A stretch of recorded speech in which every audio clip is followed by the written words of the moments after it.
বাংলার সংস্কৃতিকে তো বাঁচিয়ে রাখতে হবে বাঙালিদের। আমরাই যদি নিজের সংস্কৃতি বাঁচিয়ে না রাখি তাহলে কে রাখবে? অন্যদের তো সে দায়িত্ব নেই। মা দুর্গার কাছে একটাই আবেদন, মা শক্তি দাও, যাতে ভারতবর্ষের বুকে, রাজ্যের বুকে, ব্যারাকপুরের বুকে আমরা আমার সমস্ত মা, আমার সমস্ত বোনকে আমরা নিরাপদে রাখতে পারি। ব্যারাকপুর পার্লামেন্টের অন্তর্গত যারা প্রতিনিয়ত 24 ঘন্টা বাংলার সংস্কৃতিকে নিয়ে কাজ করে, দেবী সর্বভূতেষু শক্তিরূপেণ সংস্থিতা। আমরা আজকের এই মুহূর্তে মঞ্চে পেয়েছি ব্যারাকপুর লোকসভা কেন্দ্রের নবনির্বাচিত সাংসদ, যাকে আপনারা দুহাত ভরে আশীর্বাদ করেছেন, ভালোবাসা দিয়েছেন, যাকে আপনারা বিশ্বাস করেছেন, যাকে ভরসা করা যায়, সেই মানুষটি আমাদের মাঝে এসছেন। আমরা তাকে সম্মান জানাবো। তবে তার আগে আমরা একটু এলইডি স্ক্রিনের দিকে চোখ রাখবো। আমরা সারা বছর যে সামাজিক কাজগুলো করি, একটু আমাদের এমপি সাহেব সবসময় আমাদের মাথার উপর আছেন। শুধু উনি নন, ওনার স্ত্রী মাননীয়া নূতন ভৌমিক মহাশয়া, তিনিও সঙ্গীত শিল্পী, তিনিও একটু বাদে আসবেন। ওনারাও কিন্তু আমাদের সংস্থায় ভীষণভাবে অনেক আগে থেকেই সহযোগিতা করছেন। আমরা একটু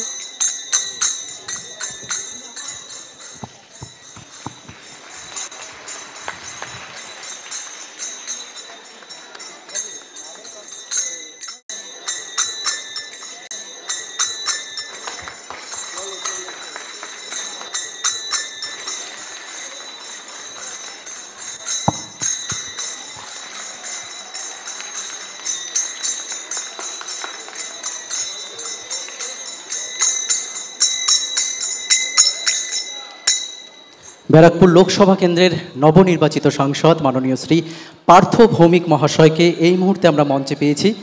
আপনারা ওনার ফেসবুকে দেখলে নিশ্চয়ই সবাই দেখেছেন, এত সাপোর্ট, এত সাধারণ মানুষ ওনার হয়ে প্রচার করেছেন, এত শিল্পী প্রচার করেছেন। এখানে অনেক শিল্পী আছেন যাদেরকে আমি অনুরোধ করেছিলাম যে তোমরা এবার একটু দেখো আমাদের, আমরা শিল্পীদের জন্য যিনি ভাবছেন, এবং ব্যারাকপুরে আমি এমপি সাহেবকে একটা অনুরোধ করেছিলাম যে শিল্পীদের জন্য তুমি যদি কিছু ভাবো।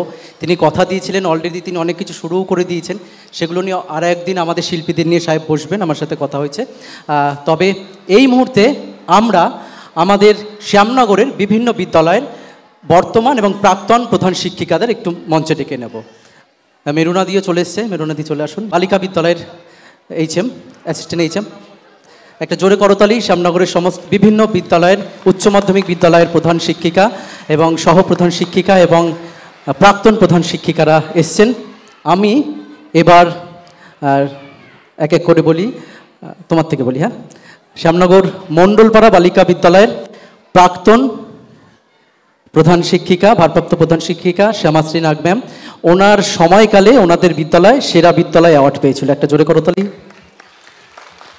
সাথে শ্যামনগর বালিকা বিদ্যালয়ের প্রাক্তন হেডমিস্ট্রেস স্বস্তিকা ম্যাম রয়েছেন। ওপাশে মেরুনাদি রয়েছেন বর্তমান সহ প্রধান শিক্ষিকা শ্যামনগর বালিকা বিদ্যালয়ে উচ্চ মাধ্যমিক। রিঙ্কু ম্যাম সকাল থেকে আছেন। আরও অনেক প্রধান শিক্ষক শিক্ষিকা আসছে। যেহেতু সাহেবের আরেকটু পরে টাইম ছিল, সাহেব আগেই চলে এসছে। আমি ম্যাডামদের অনুরোধ করব এমপি সাহেবকে উত্তরীয় দিয়ে সম্মান জানানোর জন্য।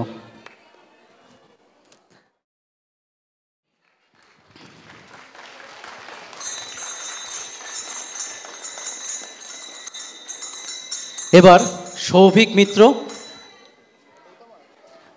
মিত্র আজকের এই অনুষ্ঠান সফল হওয়ার পেছনে আমার পরে যদি কারো অবদান থাকে, এই মানুষটি সৌভিক স্যারের হাতে সম্মান তুলে দিচ্ছেন। একটা জোরে করতালি।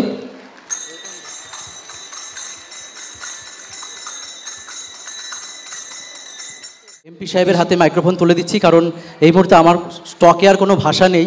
এমপি সাহেব একটা প্রোগ্রামে গিয়ে বলেছিল যে সঞ্চালকের গলা এত ভালো, সেখানে আমি কি বলবো। সেই ভিডিওটা আমি ছেড়েছিলাম, তারপর প্রচুর মানুষ আমাকে ফোন করছে, বলে আপনাকেই অ্যাঙ্কারিং করতে হবে। ওনার একটা কথা, মাইক্রোফোন স্যারের হাতে। না, আমি প্রথমেই গৌতমকে কৃতজ্ঞতা জানাবো আমাকে এখানে আমন্ত্রণ জানানোর জন্য। এখানে সৌভিক, দেশ, ওরা সবাই আছে। প্রাক্তন প্রধান শিক্ষিকা, বর্তমান প্রধান শিক্ষিকারা এখানে উপস্থিত আছেন, এবং অতি অবশ্যই সাংস্কৃতিক জগতের প্রচুর মানুষ যারা বাংলার সংস্কৃতিকে বাঁচিয়ে রেখেছেন তারা এখানে উপস্থিত আছেন। সারা বছর ধরে এই ফাউন্ডেশন যেরকম সমাজ সংস্কারের কাজ করে, ঠিক তেমনিভাবে বাংলার যে কৃষ্টি সংস্কৃতি সেটা যাতে অক্ষুণ্ণ থাকে তার জন্য গৌতমরা প্রতিনিয়ত চেষ্টা করে। আসলে 1991 সালে ভারতবর্ষে গ্লোবালাইজেশন ঢুকে যাওয়ার পরে এত জানলা দরজা আমরা খুলে দিয়েছি যে বহির্জগতের সংস্কৃতি অনেকটা সময় আমাদের আচ্ছন্ন করে ফেলছে। আগে দুর্গাপুজোর আগে আমরা ভোরবেলা জেগে থাকতাম কখন রেডিওতে মহালয়া হবে। এখন আমরা অনেকেই মহালয়া শুনি না, পরে টিভিতে দেখে নিই। কিন্তু রেডিওতে বীরেন্দ্রকৃষ্ণ ভদ্র মহালয়ার যে আকর্ষণ, এবং সেটা শুনতে শুনতে দুর্গাপুজোর আগে শিউলি ফুল তোলা, তার আমেজ আপনি এখন কোথায় পাবেন? কিন্তু এত প্রতিকূলতার মধ্যেও বাংলার সংস্কৃতিকে তো বাঁচিয়ে রাখতে হবে বাঙালিদেরই। আমরাই যদি নিজের সংস্কৃতি বাঁচিয়ে না রাখি তাহলে কে রাখবে? অন্যদের তো সে দায়িত্ব নেই। তাই স্বাভাবিকভাবে আমি গৌতমকে বলেছিলাম যে ব্যারাকপুর পার্লামেন্টের অন্তর্গত যারা প্রতিনিয়ত 24 ঘন্টা বাংলার সংস্কৃতিকে নিয়ে কাজ করে, তাদের সুবিধা অসুবিধা নিয়ে আমি নিশ্চিতভাবে ওদের সাথে কথা বলব। আমার মনে হয় ব্যারাকপুর লোকসভার মধ্যে যতগুলো হল আছে, অন্তত সাংস্কৃতিক অনুষ্ঠান হওয়ার ক্ষেত্রে মিউনিসিপ্যালিটিগুলো যাতে কিছু টাকার ছাড় দেয় তার ব্যবস্থাটা সবার আগে করা দরকার, যাতে ছোট ছোট প্রতিষ্ঠানগুলো তারা এই অনুষ্ঠানগুলো করতে পারে। আমি নতুন করে গৌতমের পরিচয় দেওয়ার কিছু নেই, আমি ওকে আন্তরিক ধন্যবাদ কৃতজ্ঞতা জানাচ্ছি। আর সবাইকেই বলছি, দুর্গাপুজো এসে গেল, বাঙালির সর্বশ্রেষ্ঠ উৎসব দুর্গোৎসব। এই দুর্গোৎসবকে কেন্দ্র করেই আমরা বছর বছর অপেক্ষা করি যে একটা দশমী শেষ হয়ে গেলে মন খারাপ হয়, আবার কবে সপ্তমী আসবে সেই প্রতীক্ষায় বসে থাকে। যা দেবী সর্বভূতেষু শক্তিরূপেণ সংস্থিতা নমস্তস্যৈ নমস্তস্যৈ নমস্তস্যৈ নমো নমঃ। যা দেবী সর্বভূতেষু শান্তিরূপেণ সংস্থিতা নমস্তস্যৈ নমস্তস্যৈ নমস্তস্যৈ নমো নমঃ। মা দুর্গার কাছে একটাই আবেদন, মা শক্তি দাও যাতে ভারতবর্ষের বুকে, রাজ্যের বুকে, ব্যারাকপুরের বুকে আমরা আমার সমস্ত মা, আমার সমস্ত বোনকে আমরা নিরাপদে রাখতে পারি। মা এই আশীর্বাদটুকু করো, ভালো থাকবে।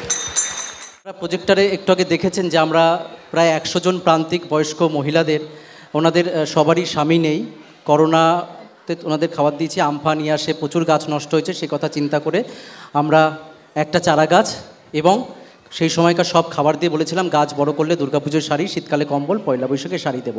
আমরা সেটা অনেক কষ্টের মধ্যেও করছি, আর মাঝে মাঝে ওনাদের বিভিন্ন রকম সহযোগিতাও আমাদের পক্ষ থেকে চেষ্টা করছি। সাংসদ মহাশয়কে অনুরোধ করব ওনাকে শাড়ি তুলে দেওয়ার জন্য, কারণ এই প্রকল্পে উনিও রয়েছেন।